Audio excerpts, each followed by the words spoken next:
Hello, hello.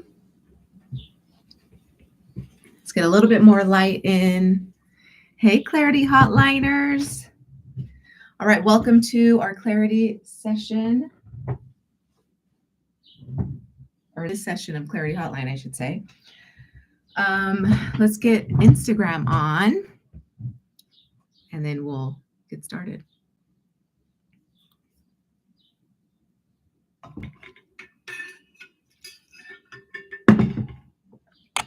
Let's see.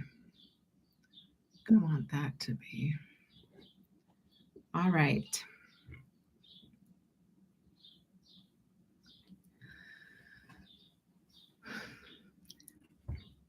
Welcome to today's Clarity Hotline, where we are answering your life burning questions. I'm Yvette, the Declutterist, your less is more coach.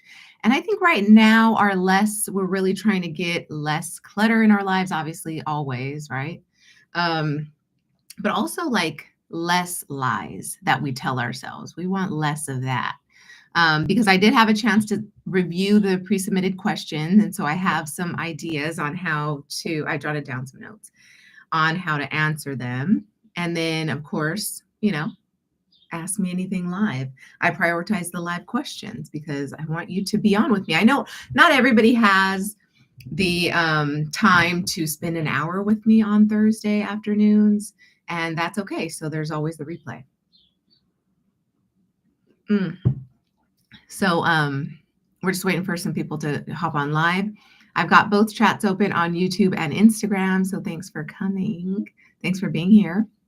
If you're watching the replay, thank you. You can always reply to this post and ask me a question for next week. And at some point, I'll get them all into the queue, but definitely working my way into. Hi, Natasha. Thanks for joining. I'm on YouTube, Instagram, and YouTube. So taking questions from both places. Not everybody has an hour to spend with me, and that's fine. But just know that if you ask a question and have to go, then there's always the chance to catch the replay. Okay. So, okay. Should we just get started? Do I have any housekeeping rules? I don't know. I really haven't. This is all just something I want to do to, chat with you guys, chat with my community, and let you know that I'm here for you. And however I can serve, I want to. And these are always fun for me, honestly. So, just a free Q&A. Okay, so let's get started. I put these in like no specific order because unfortunately, when all the questions are coming from different places, including my email, it's hard to put them all in chronological order. And so I just kind of gave up on that. I'm like, why am I even worried about that? So I just put them in as I got them. And then if you have a question, obviously just plop it in the chat there and I'll get to it. Okay, so first questions first. Actually, let me run through the pre-submitted questions so you know what this live will talk about at least. So we have, what do you think of Instagram teen accounts? I actually really liked that question, by the way, so I did put it at the top, I'll be honest. We also have a declutter question. A working mom of 4 is asking a decluttering question, decluttering her house. How can I get my family to help me clean more? Then we've got one about summer plans and how do I stick to a work schedule while the kids are at home for summer break and still get work done? That is definitely a big one, especially around this time. And then let's start with those. I always like to get like 3 out there and then we'll see what we can get through. Okay, so what do you think of Instagram teen accounts? So I'm not a big fan of, I love social media. Obviously, we're using social media. This is a platform that is available to creators, people who want to get on and talk to the community at large and not just somebody local. This kind of gives us that virtual play at that. Like we get to play our hand at speaking to a larger crowd than what we can speak to like in a room. How many people can you get into a room unless you're using something like social media to get the word out about your event, right? So that's kind of what that is. It serves a purpose. It serves a purpose. Social media does. And I think that I've kind of let the purpose for me not be to like tell everybody about my life, but to use it for business. And um, I kind of, now, oh, that's super ambient lighting. I got my candle and everything. Uh, just drawing the shade. Um, okay, sorry. Okay, stay on focus. So I don't personally use social media so much for like my personal life chronicles, but I have a lot of friends who do, and I respect that. I respect their game. They put out content and they share their life with their friends, and I really appreciate that because I love to see that. And so I try to get on there once in a while and put some stuff out there because I'm just so proud of my boys. And if there's something I'm proud of otherwise in my life, then like an accomplishment or whatever. I went back to school. I didn't, but if that, you know what I mean, like these kinds of life updates. Got married, obviously, I posted about my marriage. My wedding day was beautiful, storybook, like perfect. And so like, we're sharing these kind of big life milestone moments on social media, but I definitely don't love social media for our youth. I don't. And so I've got two preschool boys, so I really don't worry about it so much yet. I know the landscape of life will change by the time they're teens, but I think there will be always some version of kids interacting with each other. So social media will definitely still be here when they're of age. And I feel like the age is 14 and up because The Anxious Generation, that book, The Anxious Generation, I forget the name of who it is. I can pull it up right now, actually. I highly recommend that. And actually, when I started reading it, I read it a long time ago, and I keep kind of going back to it in my Libby library app. And because it is, oh shoot, it already returned. The Anxious Generation by Jonathan Haidt. And he's making a little bit of a push for, delaying social media for our teens and or our kids. And 14 is kind of the preferred age of like being able to text. And then 16 is when you can introduce social media. So, phone at 14 with the text capabilities, and then 16 for social media. Who agrees with that? Anybody agree with that? I personally do. I didn't do the research like he did. So what he put in his book is kind of like enough for me until I'm, it's at my doorstep and they're turning 14 or something, or they're asking for it. Then I really don't have to cross that bridge yet. And I'm sure I'll do my due diligence. But like I see his point, right?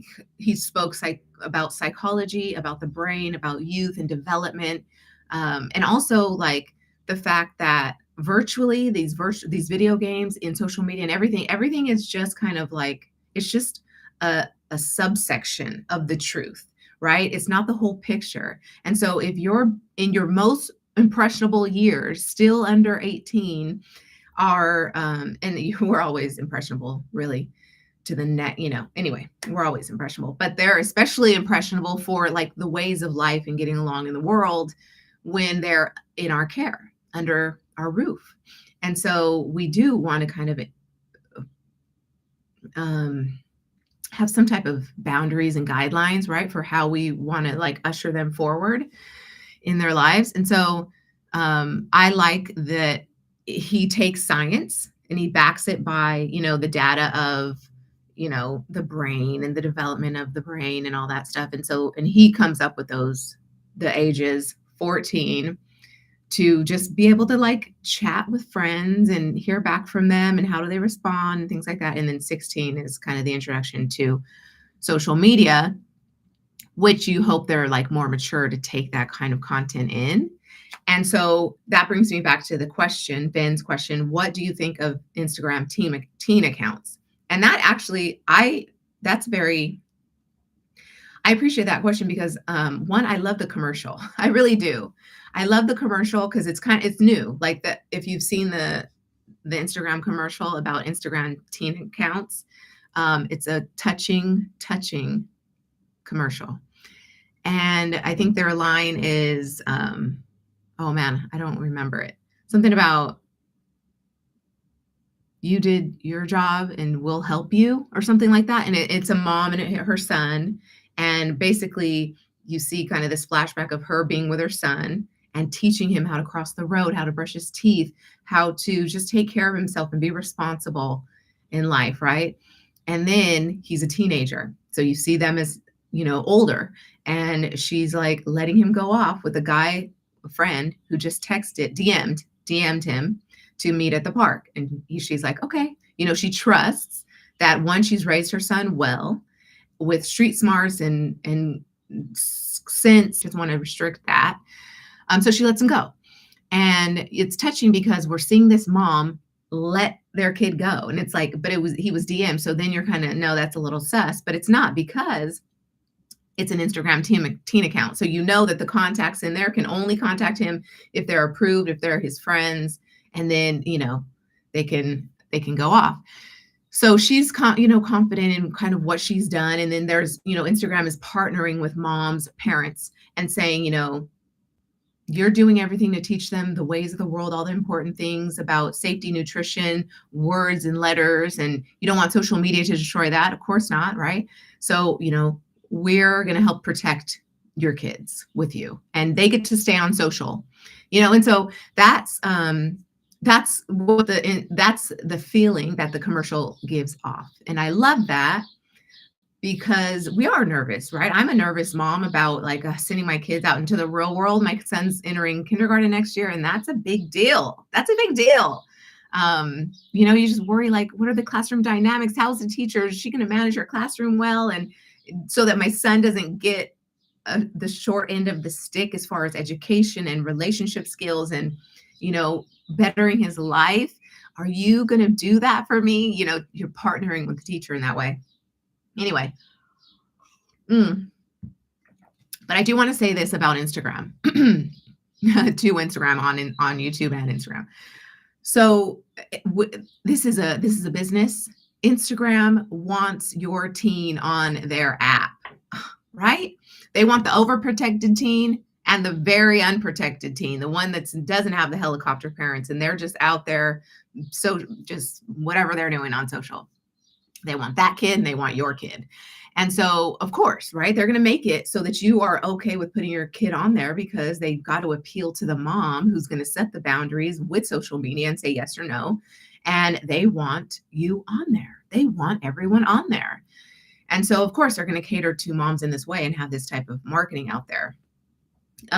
So I think it's a brilliant thing. I'm glad they do it. In fact, if it were me and I had a 14-year-old right now, or 16-year-old entering into social media world, and I'm saying, okay, go ahead, here's your phone to do that, or I'm allowing you to download this app, then I know, okay, well, at least they've put in some measure of precaution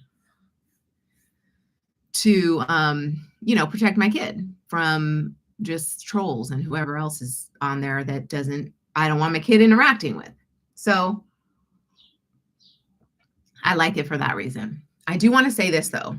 We just talked about marketing. Where most of us are moms, especially on YouTube. I believe most of my audience there are mompreneurs, moms who, want to enter the business, start a business. And so I want to tell you this. It's my little PSA here, okay? When you understand marketing, you are powerful in your business and for yourself. One, because we're about to be had, okay? There's a lot of deep fake ads out there on social media, streaming, whatever.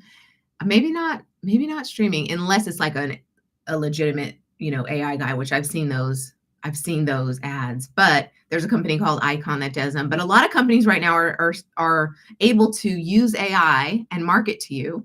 And we also know of celebrity deepfake. So we know that if they can make this man's mouth move, they can make this celebrity's mouth move and advertise whatever the hell they want and you're going to think that celebrity's marketing to you. Do you know how dangerous that is? It's an advertiser's amazing discovery, but it's like a mom's worst nightmare. And I'll tell you why this kind of tied into this today because I just so happened to see Hoda from the Today Show on an ad for this weight loss thing, and I didn't even get to the part where she's saying what it is. She's just saying something about pink salt, but it's not her, y'all. It is not Hoda. Okay, first of all, they took a live or something just like I am right now. They took her and just slapped whatever words they wanted her to say, and her lips are moving and they're cutting in with some B-roll, and that is the ad. And I'll tell you honestly, I was like, okay, she's behind her computer at her house. She's like not even tripping about how she looks. And so it felt real. They did a great job. It's a great, because it got me to listen longer, because I was like, what's she talking about? If she's talking about weight loss and it's just melting off, she went from this pound to this pound, and how easy it was. And when she just started doing this one thing, and it doesn't require you to do XYZ that you don't want to do, all the marketing know-how, okay, really, really smart, whoever was the copywriter on that. So all that was being said from her lips, okay, super casual, just like me and you are talking right now. It's coming from her mouth saying this thing. And I listened, and I'm glad I did. I listened long enough to know this is AI. And hey, Craig wants to come on. Okay, I will definitely bring you on. Oh, because this is marketing. So tell me if this rocks your boat and you want to join me in this conversation. So the deep fake ads and the AI. So it's like, this is concerning, right? Because a mom's I almost got had, but I did not click on it when I saw the URL, and I was like, I don't think Hoda would have that. But I do respect the celebrity partnering with brands and that whole like commerce, that mutual exchange of value. I love that. Honestly, I love that part of advertising. So I was like, oh, who'd she partner with? And I didn't even stay long enough to like see who the brand was, but I was like, wow, they're getting us. They're going to get your kids, and they're going to have Sabrina Carpenter on some beautiful ad, and she's going to be telling you to buy this product. And then, I'm mortified at what she's going to be selling. I don't know, but I don't know. It won't be good.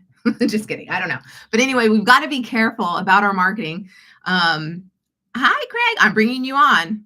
Maybe you want to talk to me about this. Hopefully it works this time. Oh, I don't know why it's doing that thing. So I just accepted YouTube. We're on with Craig Jacobson. One of my mentors in marketing. We're on Instagram with him. So if you can't see him, that's okay, but you can hear his voice on YouTube. Hey, Craig, did you get a chance how are you, first of all? I'm doing well. How are you? Good. It's good to see you. A lot of life changes for me. Yeah. Tell me, whatever you're comfortable with me knowing in public. I'm now a widower. My wife passed away from pancreatic cancer 7 months ago, almost 8 months ago now. I'm sorry. Reinventing my identity. Yeah. Because I've always been sort of a family man. You are a family man as I know it, a lover of your wife, like truly. Hi, everyone. Thanks for coming on. We're chatting with Craig here on Instagram, and YouTube can hear us. It's just Ask Me Anything day, Clarity Hotline. But yeah, you've always been a family man and just a lover of your family. That's what I know of you. And so I'm really heartbroken. That's so young. Yeah, well, that life. Actually, the funny thing is, if you have a loving relationship, now I understand, because I was married for 37 years to the love of my life, and I didn't know the full cost of it, because the other portion of it, yes, you sacrifice and do things and build a life together. That's the normal stuff that I expected. But when she's gone, I'm paying the price with grief for the epic love that I had. And she's not suffering anymore. And so I'm here paying the debt down for the life that I've lived. And happy she's happy, right? Happy she's no longer suffering. There's kind of that. I'm happy she's not suffering, but I need more than that in life. Yeah, I think grief is is an interesting thing. I'm going through it too, and it's like it's ebbs and flows, and it's not pretty, it's not ugly, it is just what it is, and I don't know that any of us know how to do it. We just Our have to. society is terrible at it because we ought to be celebrating people that are grieving, because only if you're grieving did you really have the kind of love that you thought you did. You're feeling the absence of it. Yeah. I think I'm good with the grief. I think my grief has changed over the last 7 months from this desperate hole in my heart to now, when I think back on the little things that set me off in grieving, I feel a fond warmth that I had that one time, that I feel that way. Yeah. So the tone of it has changed, but I had to change my identity from being an us, for which I've been through all of my adult life, to being an I, making my decisions for my life, for my house, for my kids, in my life. Mm-hmm. Every decision for the last 40 years has been us doing stuff together. And so I had to step into being selfish, which is so odd. It's the only way to be set free, to claim what you want. So I'm reorganizing my house, reorganizing my life around the ways that I want to live it. Not that I lived it badly, I lived it great, but I need to move on to have my life and my goals and my mindset be in alignment with I, not us. Right. Because if I live in us, I'll be living in the past forever, and that's not good. Right. Yeah. Living in those memories. So what are you finding is maybe you're finding, oh man, this is an identity shift in who I am, because maybe there was some part of me that was holding back a little bit, and now I feel fully free to express myself in this way. Do you have? Yeah, well, it's not a huge change, but I re-embraced swimming, and I swim probably 4 or 5 days a week. And I just did a 2-hour walk at the lagoon here in Carlsbad. And so I like to do those things, but I didn't always take time out of my days to do that. Now that I'm not a dog owner, I don't have anything to care about. I'm doing these for me, not as an obligation to take care of another person or, a visitor or a pet or something. Yeah. So again, it's me deciding to do things to be selfishly me in the best way that I can. Mm-hmm. Yeah. Well, I love that. I mean, that's kind of like, there's that new lease on life, as they say, and no disrespect to your wife, but there's kind of like, well, maybe she allowed you to have this second pass, right? The second go of time on your own to explore these things. Not that she did it for you, right? No, she wanted me to go find love again. We talked about that during her decline, toward the end of her life. Yeah. But you want to talk about marketing? Let's not talk about me. Okay. It's all relevant to me. But yeah, let's go back to that. The change of identity means that I've reorganized my bedroom, the bathroom, the kitchen, the hall closets, and many of the things in the house. Because many of the things that we kind of have things set up for, she was the person that was the author of, what are the products we have? How do we do the things that we're doing? And now I've got to learn how to do those things, and I have to take inventory. I mean, I had no idea I got 2 waffle makers.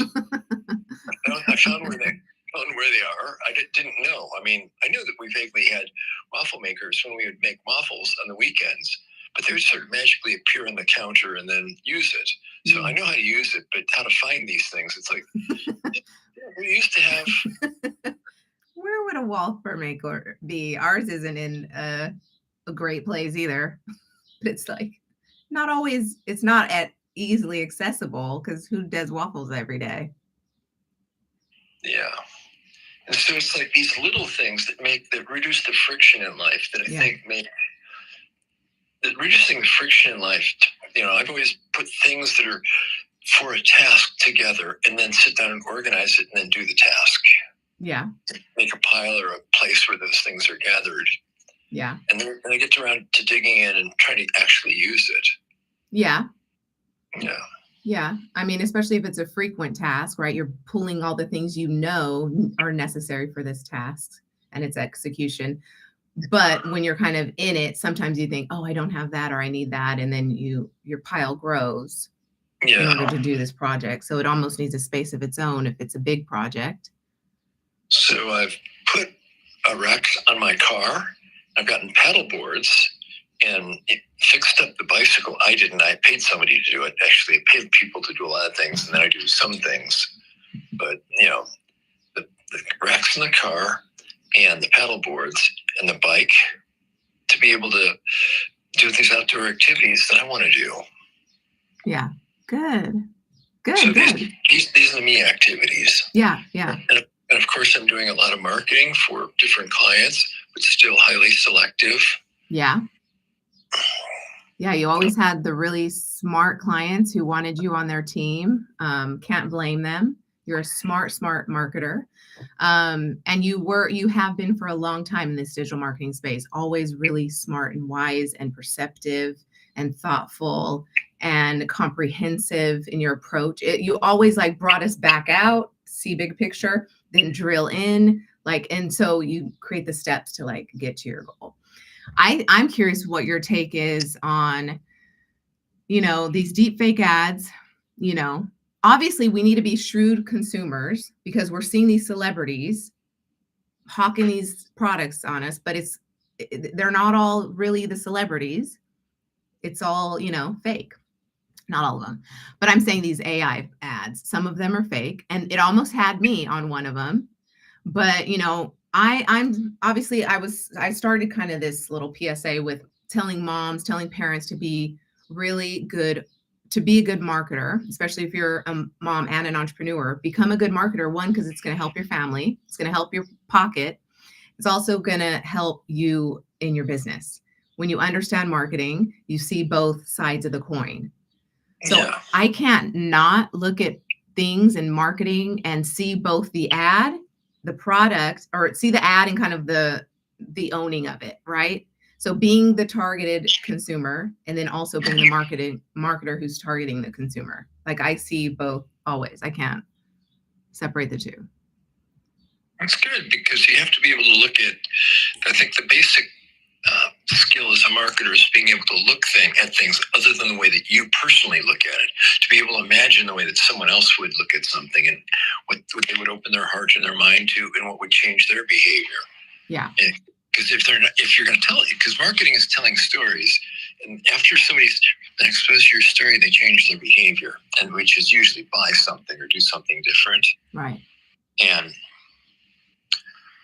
most stories entertain. Some you don't trust, and so you don't act on. Right. But if you're going to get an action, you have to go through attention, and they have to be engaged with it. They have to see the truth of what you're talking about and how it's applicable for them.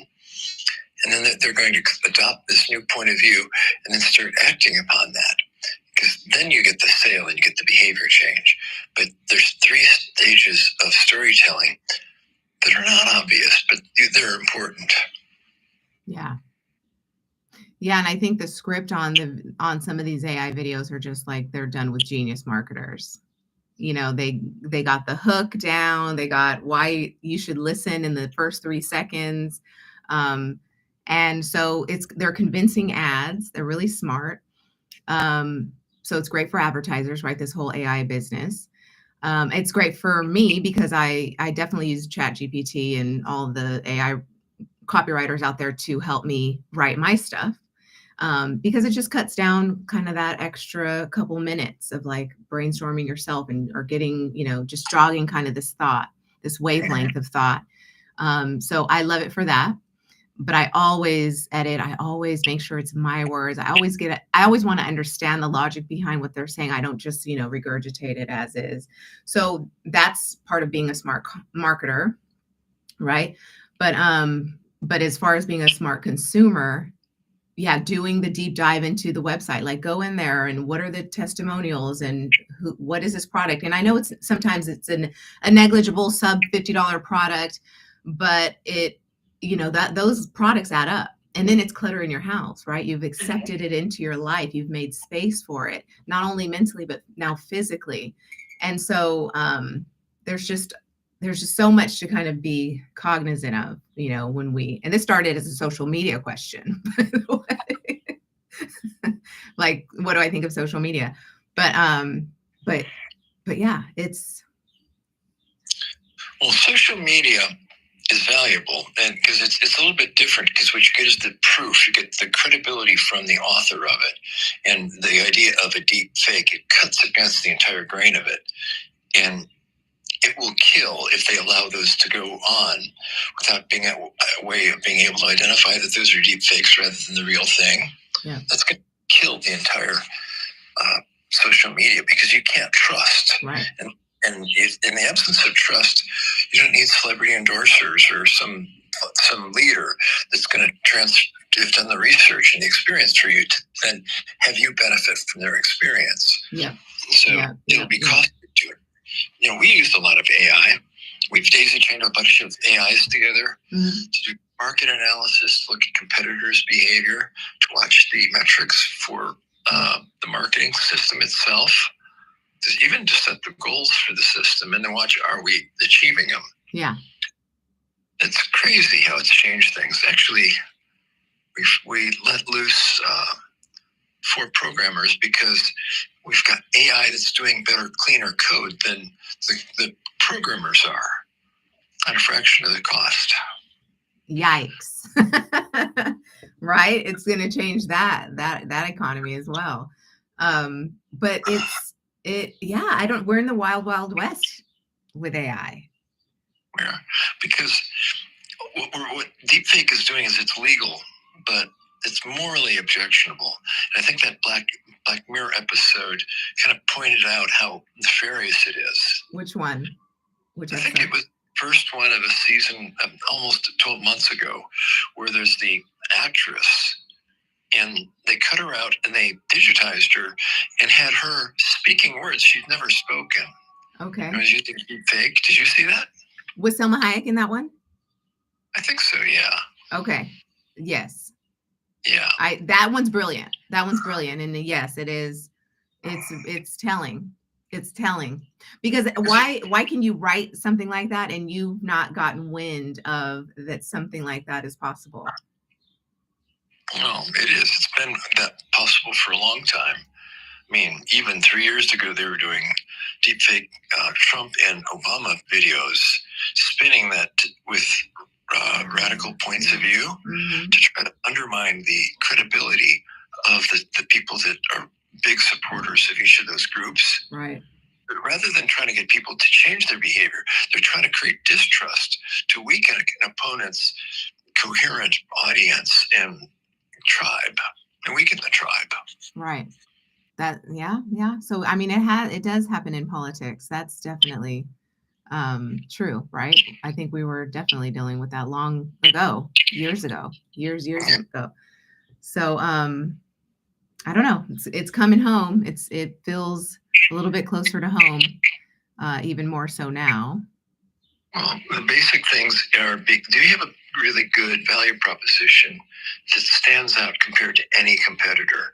That you're not asking for an apples to apples comparison between what you're offering and what someone else is. You're offering apples to oranges, something different that stands out. Because only if you're different, you have a chance to do better. If you're the same, it's a race to the bottom and cheaper. Yeah. Which for a business owner is bad. It's for the consumer, it's relatively good. When you're a bad marketer, all you do is discount your way to success. Yeah. But you impoverish everybody rather than identifying new value and being able to communicate the value to people. Right. And so when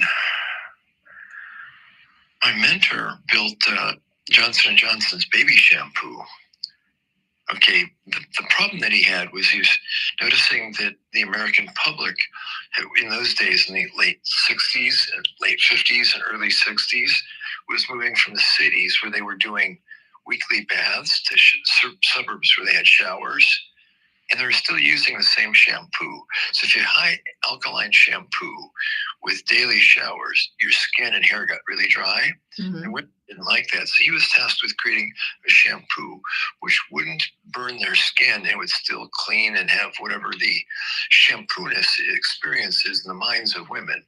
Some sort of scent and some sort of texture and some sort of froth, but some attributes of it. Nailed it, got that figured out. And then women didn't want to buy it in the focus groups. They liked it. It would work. Yeah, it was a very good shampoo. It's better than what they're using. There was no compelling emotion toward it because it didn't have an emotional pull to it, because just a better shampoo, that's like kiss your sister. There's no compulsion to it. But then when he offered the product for free at the end of focus groups to women and said, I will give you this free shampoo so I don't have to ship it back to the office, but you have to tell me what you're going to do with it. They all said the same thing. They're using it as a baby bath shampoo. Doesn't burn their kids' eyes. And then it's like, oh, now I understand the psychology of it. Mm-hmm. Because although we thought we were selling shampoo, we were selling better motherhood in the form of a shampoo. Because if you're a mother that doesn't burn your eyes of your child, you're a better mother than somebody that bought a discount brand or didn't pay attention to that, and their child is suffering. So they would feel proud when the product does what it's supposed to do. Because yes, it's nice that it cleans their hair, but they're willing to pay more for being a good mother, because that's the emotional core to it. Yeah.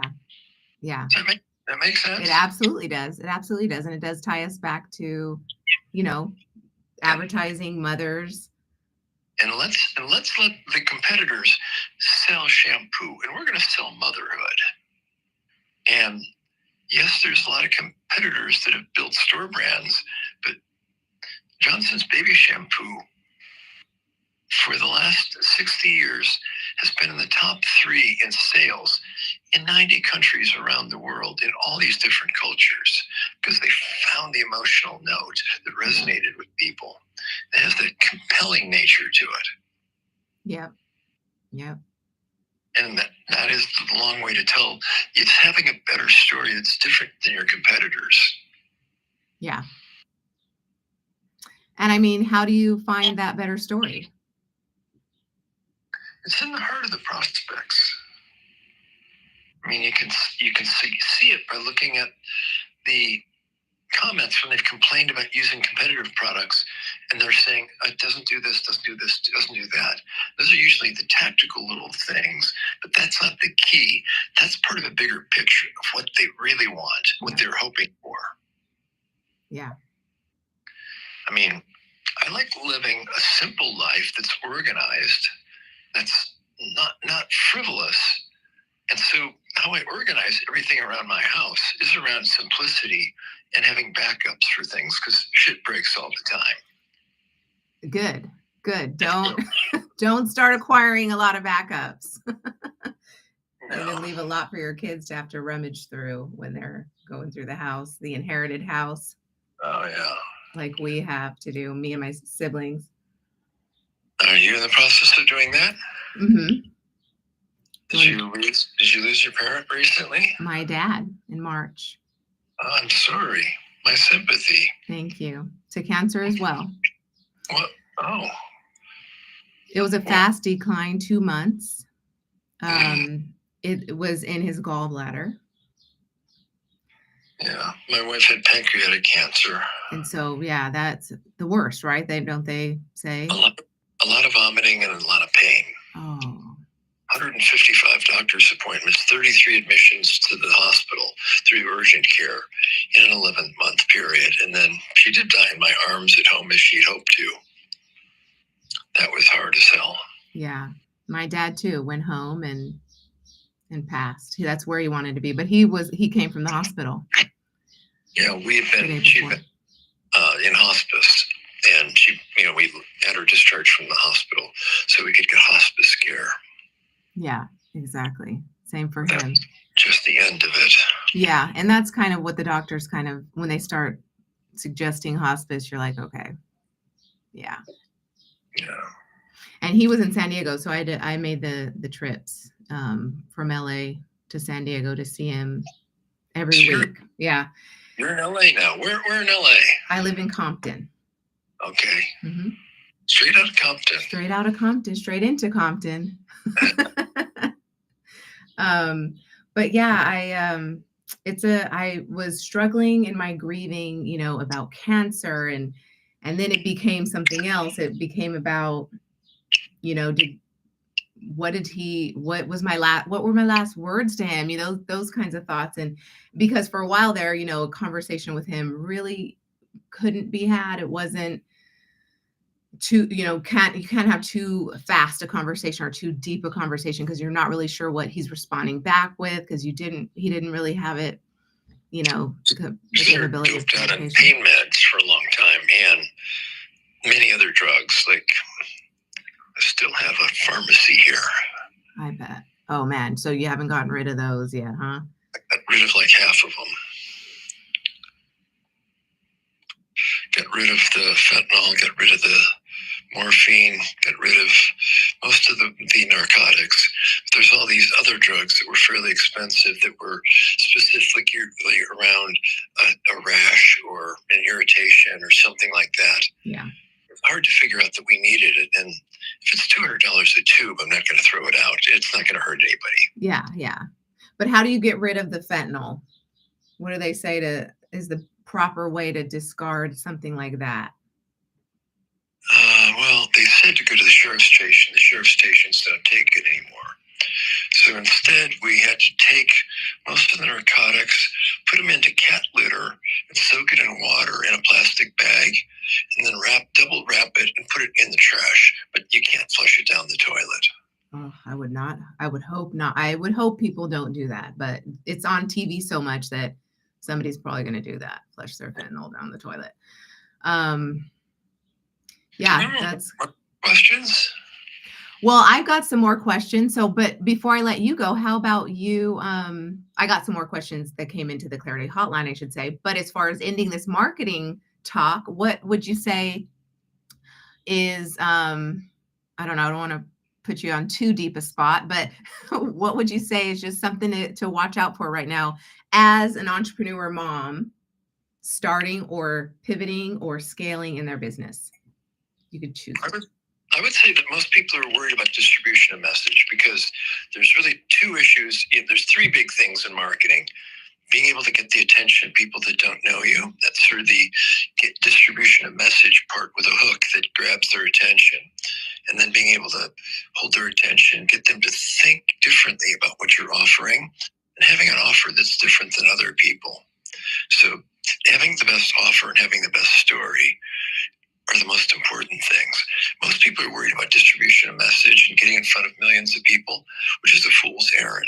Because if you have a story that everybody that's exposed to it, like a COVID, you're trying to create an infection. You want everybody that's exposed to your message to be infected and get really sick with it and decide that they're in love with you. So work on what they call gain of function in microbiology. Making it stickier, that everybody that's exposed to it is changed and can't unhear what they've. I can't unhear or hear or unsee what you showed them. If you have the best message, distribution of message, and getting a high return on ad spend is easy. But if you've got an average message and you think you need to be in front of more people, you're going down the path that's not good. Yeah. It's not distribution. You don't need more people. You need a better message that everybody that gets infected by it, they're an addict. Mm-hmm. Live without you. And so don't try to be something good for everybody. Be indispensable for the best customer that you can imagine. How can you create an offer that they can't live without? And it's like, oh, that's always what I've wanted. Yeah, I love that, right? But it's going inside, not your heart, not what you want to do. It's what they need. Mm-hmm. No one else has thought about giving them. Right. Because you're serving them. Because what you want is not a transaction. You want a relationship. Any business that's transactional is in a very risky place. You have to have long-term relationships to create sustainable profitability over time. And you have to have the best story. Like, my personal best in the last 2 years is for every dollar we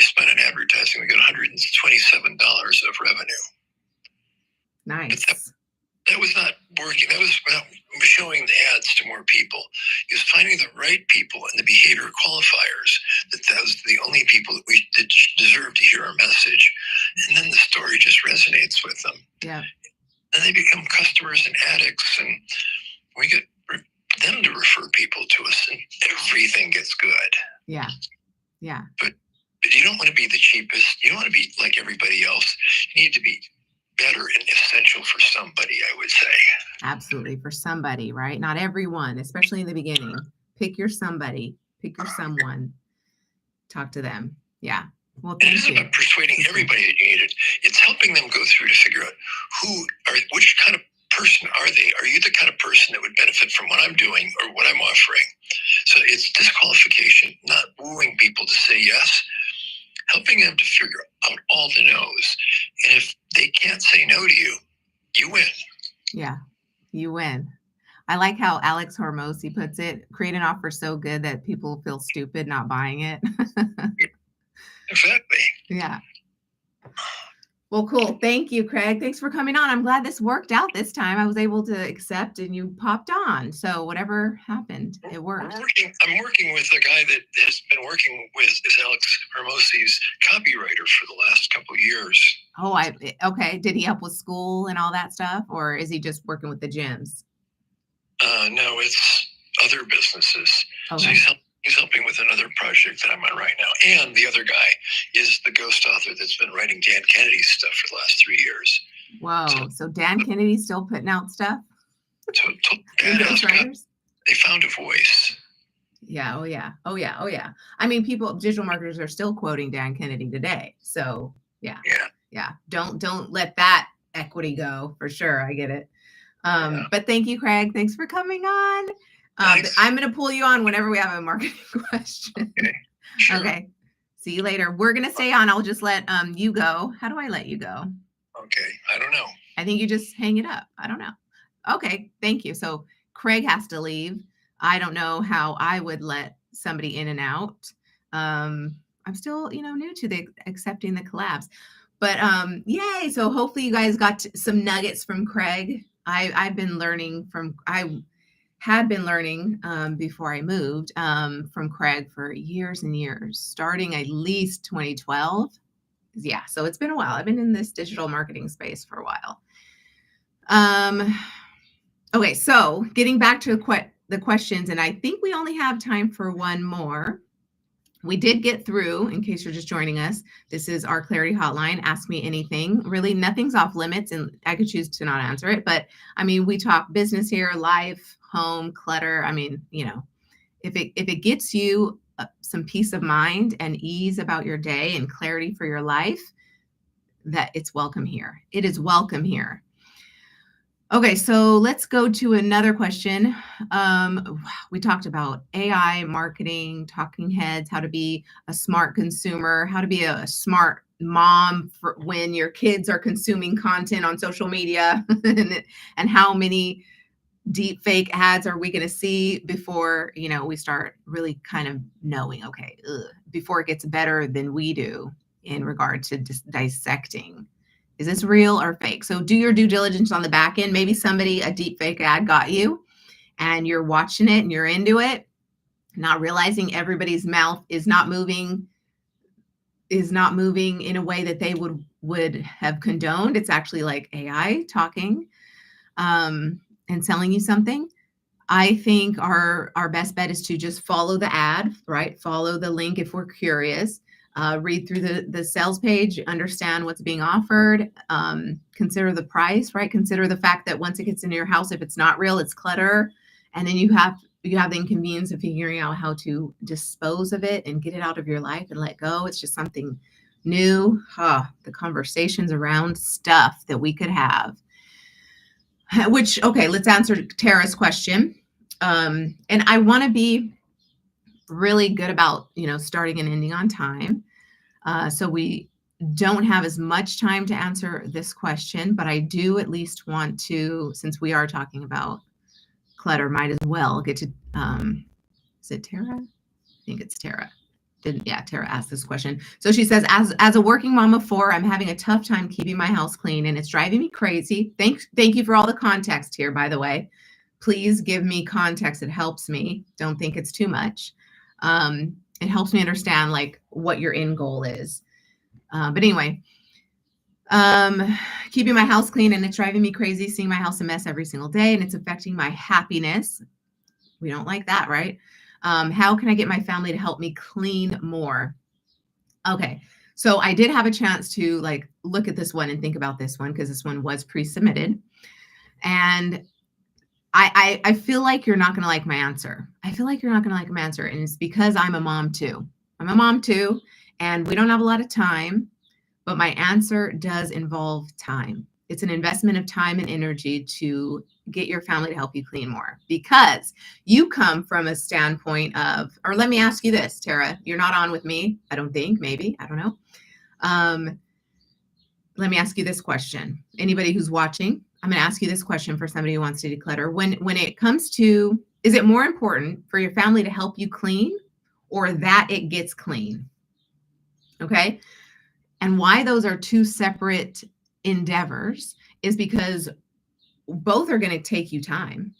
If you want it clean, you're most likely going to be the one to clean it because you just want to get it done. You know what you're doing. Go ahead and just get it done. It's faster if you do it anyway.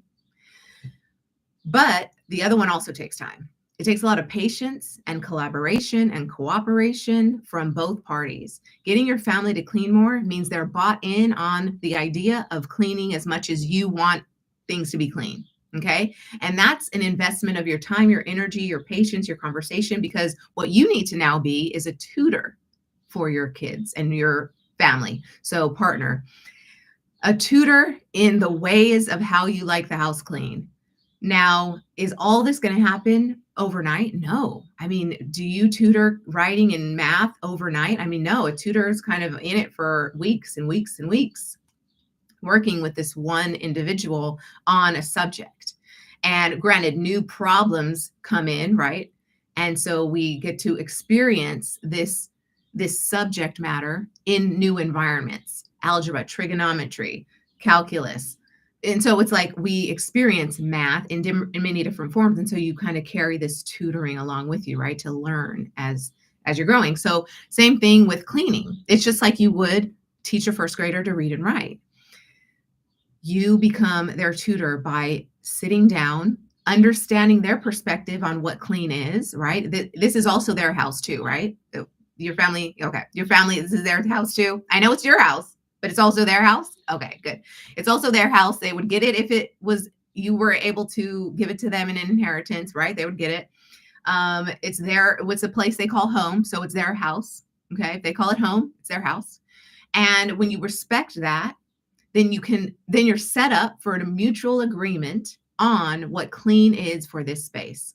And you might have to go space by space by space or object by object by object. Now, when it comes to trash, my kids know it goes to mommy or it goes inside the trash. If they're not able to put it in the trash themselves, they give it to mommy. We don't litter. That's like, that's a rule, right? And so what did mom do? Mom had to sit with them and say, this is trash. And everything they pick up that looks like trash, this is trash, right? And I take my time with trash so that they know what's trash. Just like when, your babies are putting anything and everything in their mouths, because that's how they understand the world. That's their first entry into the world is, oh man, I don't have my umbilical. Now everything's kind of coming in through my mouth. And so it's like that's their tactile and it grows from there. So anyway, just like you did that, you've got to do it with them. Toys go here, right? What do you think if every time we're done playing, you put your stuff back in these bins? What do you say? Do you think that would be nice to have a clean space when the toys are in the bin? Yes, mommy. Okay, great. Husband, what do you think if, the kitchen looked like this and, we do it to each other, what we deem as clean, right? We do it to each other. Like, why are you picking that? Why are you leaving that there? Why can you clean this more? Whatever. We're doing it to each other because what we're doing is bringing to each other this idea of what we think cleanliness is. Okay. And until the other one's bought in on that idea and in agreement with what we think clean is. And so, okay, I hear from you. Let me hear your perspective on what clean is, right? We want to respect each other. We're sharing this space. We're sharing this space. So what do you think clean is? Okay, well, I think clean is this. Okay, how can we come to an understanding, an agreement on what ultimately is the way of cleanliness in our home? okay, for the kitchen, for the living room, for the dining room, for the bathrooms, that kind of thing. And until you can sit down and have that time with them, and it's not just overnight, it's day after day after day until it's getting done consistently.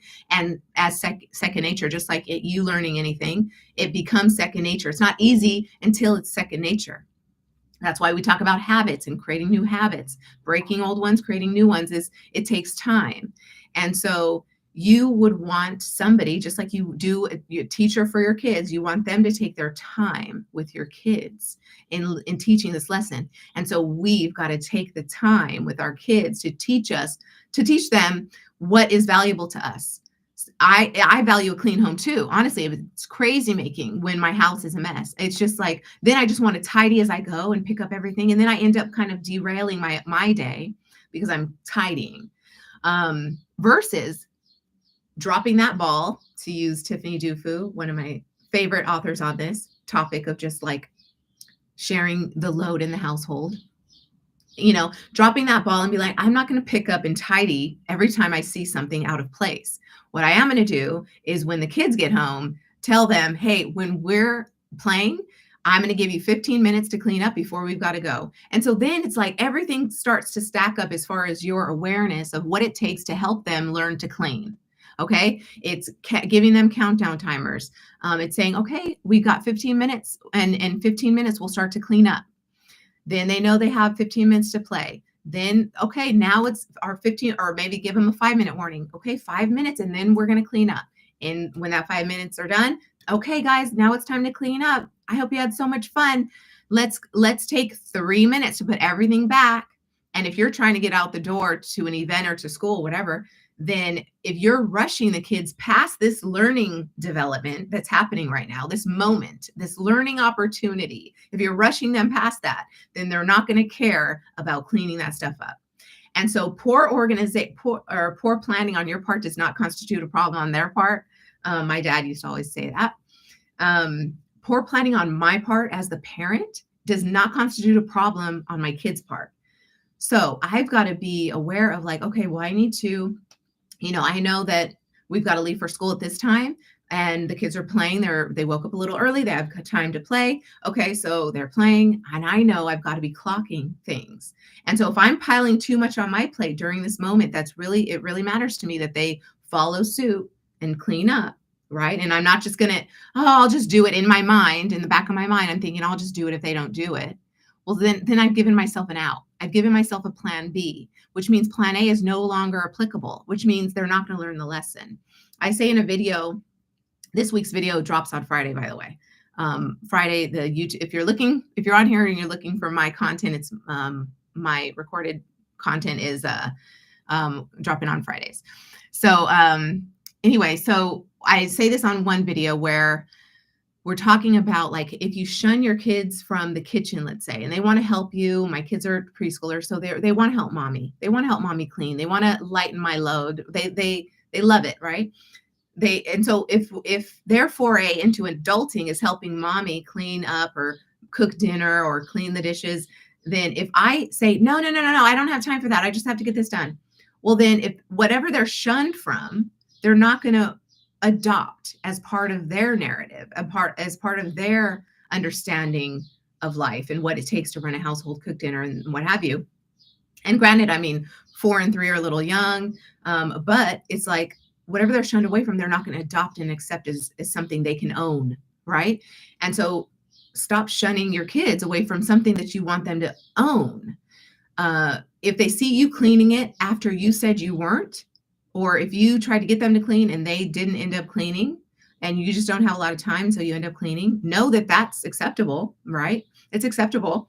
But all the time, if you're the one ending up cleaning and you told them to clean and you're moving on and by cleaning yourself because you can get it done faster, then the lesson is lost on them. They think mom's just going to always come in and clean it like magic.